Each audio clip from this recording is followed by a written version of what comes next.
அமைச்சர் கீர்த்தனா அவர்கள் மீது வந்து இணையதளங்கள்ல வந்து தொடர்ந்து தனிப்பட்ட தாக்குதலை பண்ண ஆரம்பிச்சிட்டாங்களே. ஒரு எதிர்க்கட்சியா வந்து திமுகவோட வேலை என்ன, தாவேக அரசு என்ன தப்பு பண்ணுது அப்படின்னு சுட்டி காட்டுறது, மக்களோட நிக்கிறது. அதை விட்டு இந்த தனிப்பட்ட தாக்குதல்கள்லாம் ஏன் சார் பண்ணிட்டு இருக்காங்க? இது இந்த கட்சியோட டிஎன்ஏன்றதை நான் பலமுறை சொல்லியிருக்கிறேம்மா.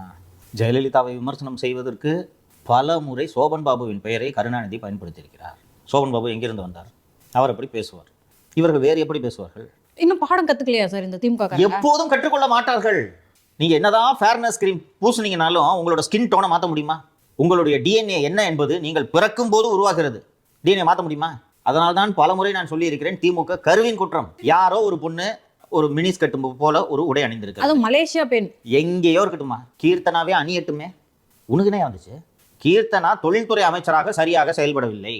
கீர்த்தனாவின் அமைச்சரவையில் முதலீடுகள் வரவில்லை. தொழிற்சாலைகள் சரியாக இயங்கவில்லை. சொல்லுங்க, ஆடைக்கு எங்க போறீங்க? இளைஞரணி மாநாட்டில் கவர்ச்சி நடனத்தை போட்டவர்கள் தானே நீங்கள். போட்டீர்களா இல்லையா?